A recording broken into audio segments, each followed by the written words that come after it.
Alright, now it's time to talk about the gas giants. This one right here, this is Jupiter, taken by the Juno spacecraft on its flyby.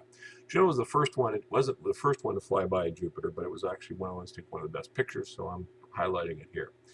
Those are clouds. Those are clouds, and in actuality, those are churning thunderstorms. They're churning tropical storms, but obviously not rain. Jupiter's massive. We'll get to that in just a moment. It's made out of gas. It's a great big gas ball. There is some solidity to the middle, and we'll talk about that in just a moment. In fact, let's talk about it now. This applies to mostly to all the gas giants. What happens is the pressure is so great. As you go through this outer layer is going to be very cold. So we're not going to talk about temperature of Jupiter because it's nonsensical. The outside is basically space cold, which is, couple degrees Kelvin or really close to absolute zero. As you start to pierce through the atmosphere, though, as you get deeper and deeper into Jupiter, what you're going to discover is the pressure gets greater and greater.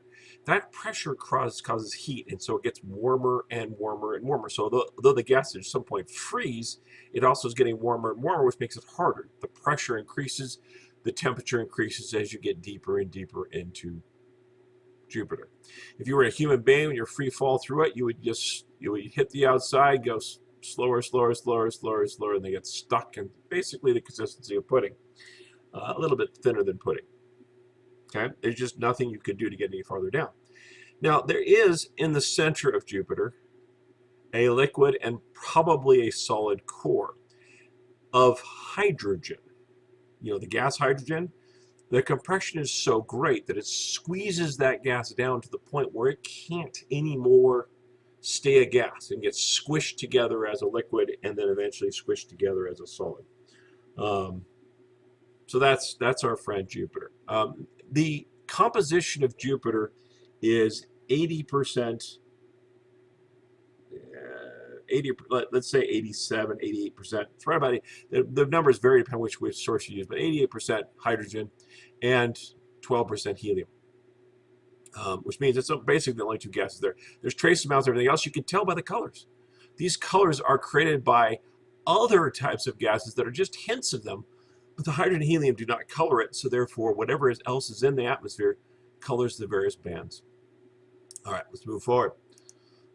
Here's another shot of Jupiter. This is not a real colored version.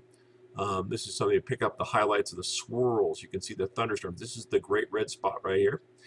It's been around since the time of Galileo. Galileo reported something like a great red spot. We're not 100% sure he saw the same one, but it seems likely, considering it's been around as long as people have been looking at it with telescopes.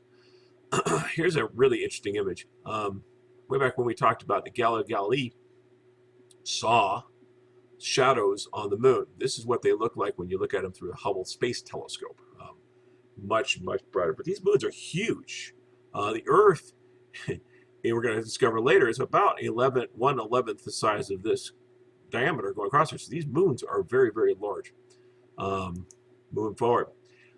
This is not Jupiter. This is Saturn. Saturn's the next one on our trip. It looks very similar except for this nice ring. Look how solid this ring looks. This ring is full of gajillion particles. These gajillion particles are very closely spaced. This is not like the asteroid belt where they're actually really far apart. They are really closely spaced. And in fact, light makes it look like it's one solid thing. Oh, I went too far. Saturn's hydrogen and helium is also just hydrogen and helium. Hydrogen about 97%, helium about 3%. Its diameter is 6 times 10 to the 7th meters. Again, I don't want you to remember that. Oh, I forgot. Jupiter has a day that's 10 hours long. Saturn is 11 hours long. Saturn and Jupiter are very similarly sized. We'll get to that in just a moment. Now, here's the first one of our odd birds of the gas giants. First of all, it's blue. Why is it blue? Okay, well, this is Uranus. Uranus is hydrogen, helium. It's virtually the same sort of things, except it's 83% hydrogen and 15% helium, which gives us 2% of something else. Why is it blue? It's blue because methane in a non-oxygen atmosphere is blue. And so this is why these are pretty in blue. I want you to notice the following. Uranus is tipped over on its side. See this ring? You can barely make out the ring. Okay?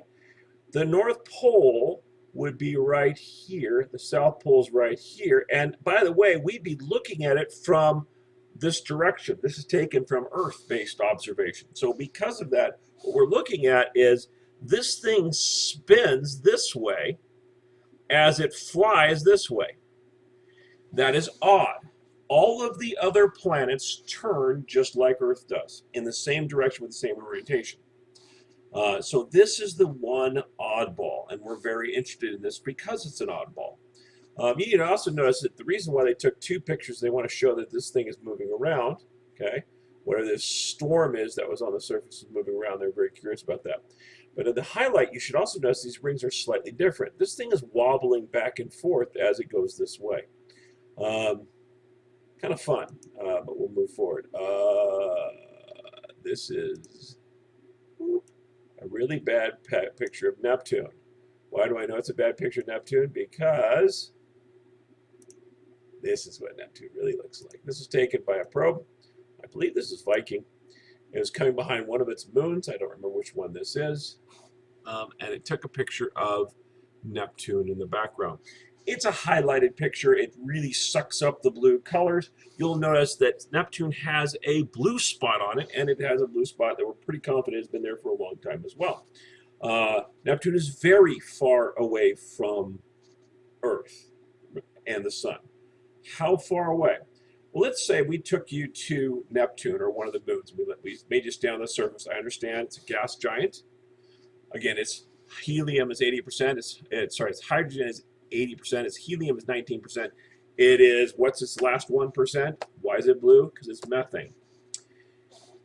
This planet is so far away from our sun that if we stood on the surface, and again, staying on the surface would be impossible, or we went to the moon and stood on the surface, a person without an astronomy degree could not pick out the sun.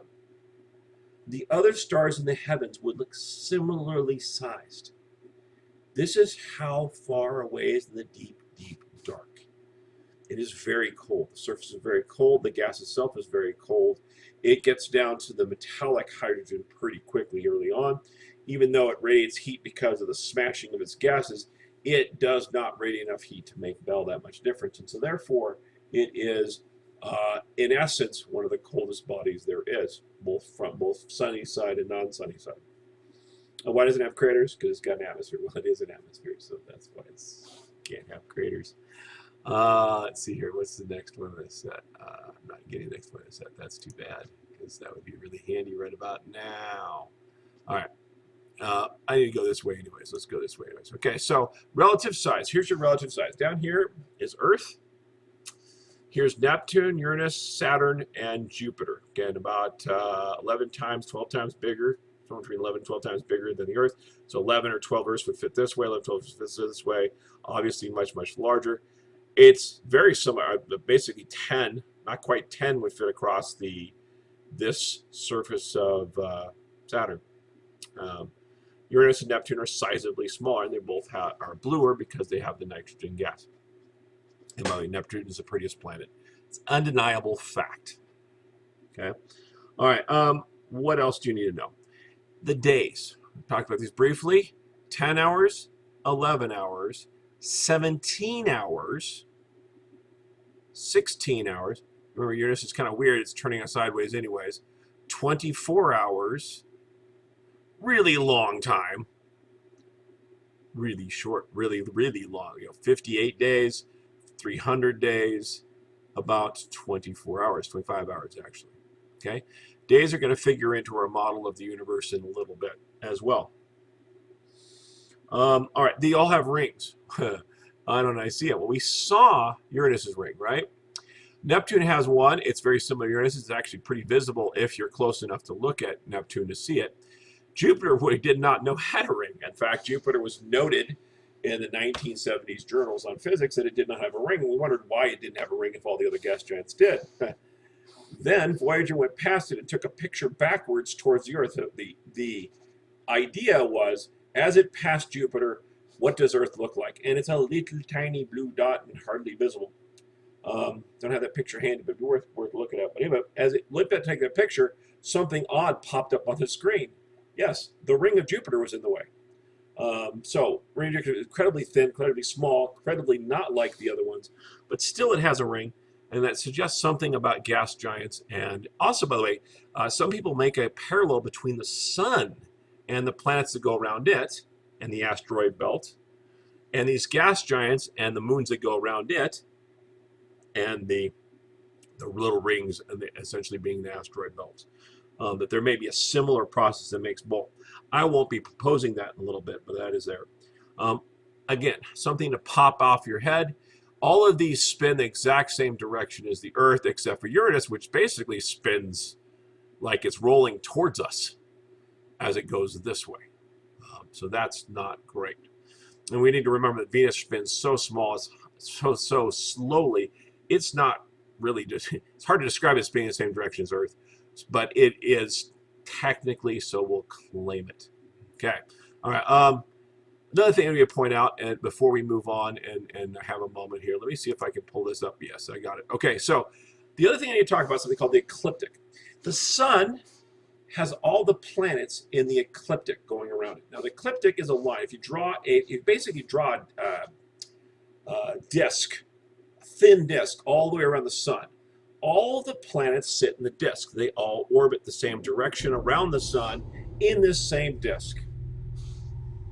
Now, there are no laws of physics that suggest why you absolutely have to go around the sun the same way, in the same frame, in that same disk. Okay? So this is interesting. Now, keep in mind this is not actually from inside to outside proportionally correct, but they're actually trying to show how slow and fast they go relative to each other. Okay, the inner ones will go faster. That has to do with mechanics. We know that. But again, Mercury is 1/3 of the distance as the Earth is going around the sun.